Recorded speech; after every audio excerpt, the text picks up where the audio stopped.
Baik, di video pembelajaran kali ini akan membahas reaksi penggaraman 7 sampai 8 dari 12 reaksi penggaraman yang diajarkan oleh Ibu Endang. Untuk pembahasan reaksi penggaraman yang lainnya bisa dilihat di web pembelajaran kami.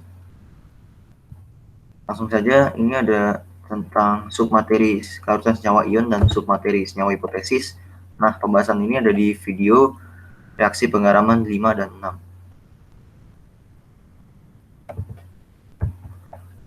Jadi kita masuk ke reaksi penggaraman 7. Nah, reaksi penggaraman 7 memiliki rumus basa 1 dengan variabel contohnya itu AB plus garam 1, mohon maaf itu salah ketik, dengan variabel contohnya CD menjadi basa 1, variabel contohnya itu AD plus garam 2, variabel contohnya CB. Nah, contoh reaksinya yang pertama itu ada 2 KOH aquos plus ZnNO3 2 kali aquos menjadi 2 KNO3 aquos plus ZnOH 2 kali solid. Nah, di sini KOH dan ZnOH 2 kali adalah basa. Nah, jangan lupa juga menyetarakan reaksinya. Sehingga itu dapat terlihat bahwa di KOH ada koefisien 2 dan di KNO3 ada koefisien 2. Lanjut ke contoh reaksi yang kedua.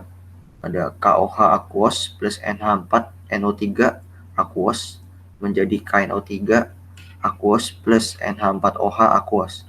Di sini NH4OH adalah senyawa basa hipotesis, sehingga harus dipecah menjadi NH3 gas plus H2O liquid. Nah, sebagai berikut ini. Ini adalah tabel senyawa hipotesis. Nah, basa hipotesis terdapat NH4OH aquos yang harus dipecah menjadi H2O liquid plus NH3 gas. Nah, sehingga reaksinya menjadi KOH aquos plus NH4NO3 aquos menjadi KNO3 aquos plus NH3 gas plus H2O liquid. Nah, sekarang kita akan ke contoh senyawa-senyawa yang tidak bisa direaksikan menggunakan reaksi penggaraman 7. Yang pertama adalah KOH yang memiliki wujud aquos ditambah dengan AgCl dengan wujud solid. Kenapa senyawa-senyawa ini tidak bisa direaksikan dengan reaksi penggaraman 7? Karena garam AgCl dengan wujud solid tidak memenuhi syarat. Karena Ag+ tidak larut dalam air. Sedangkan dalam syarat umum reaksi penggaraman 6 sampai 8, garam pada bagian reaktan senyawa-senyawanya adalah ion-ion yang harus larut dalam air.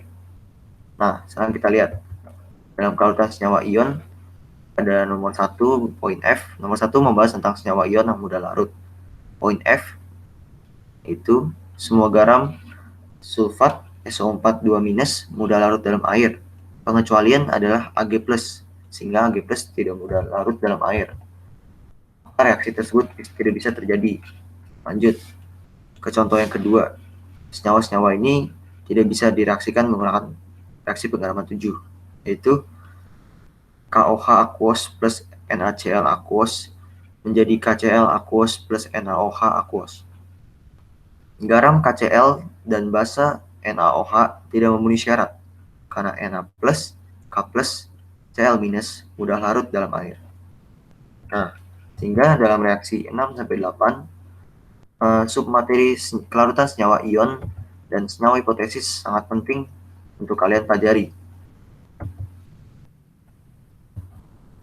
Nah, sekarang kita akan masuk ke reaksi penggaraman 8.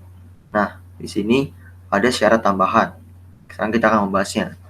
Rumus reaksi penggaraman 8 adalah asam 1 dengan variabel contoh AB plus garam 1 dengan variabel contoh CD menjadi asam 2 dengan variabel contohnya AD plus garam 2 dengan variabel contohnya CB. Syarat umumnya seperti pada reaksi penggaraman, syarat umum reaksi penggaraman 6-8, asam AB dan garam CD adalah senyawa yang mudah larut dalam air. Kemudian yang kedua ada asam AD dan garam CB memenuhi 1 atau 2 kriteria berikut. Yang pertama, salah 1 atau 2 senyawanya sifatnya suka larut dalam air. Yang kedua, salah 1 atau 2 senyawa merupakan senyawa hipotesis.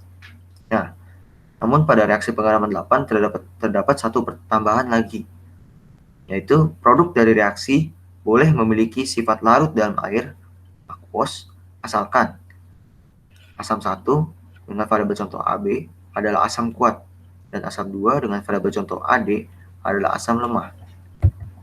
Nah, sekarang kita langsung ke contohnya saja pada reaksi penggaraman 8. Yang pertama ada H2SO4 aquos ditambah dengan CaCl2 aquos menjadi 2 HCl aquos plus CaSO4 solid.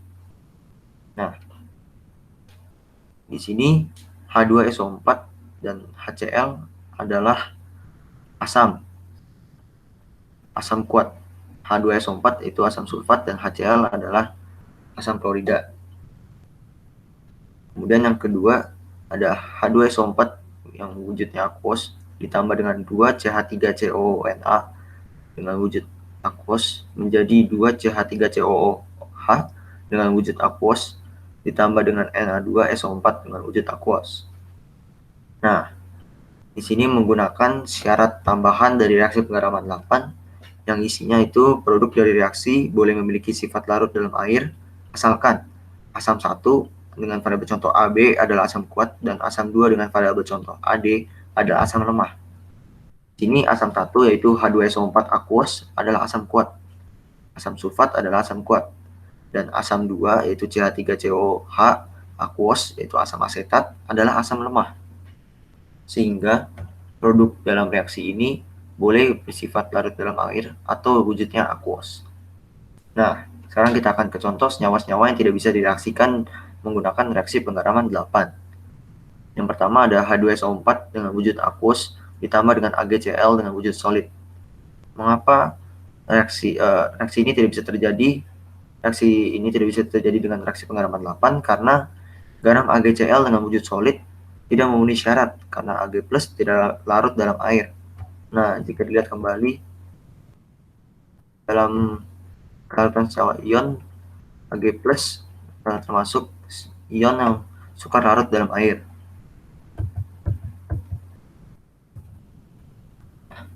Contoh terakhir, mengapa senyawa-senyawa ini tidak bisa direaksikan dengan menggunakan reaksi penggaraman 8, yaitu H3PO4 aquos plus AgNO3 aquos menjadi Ag3PO4 aquos plus HNO3 aquos.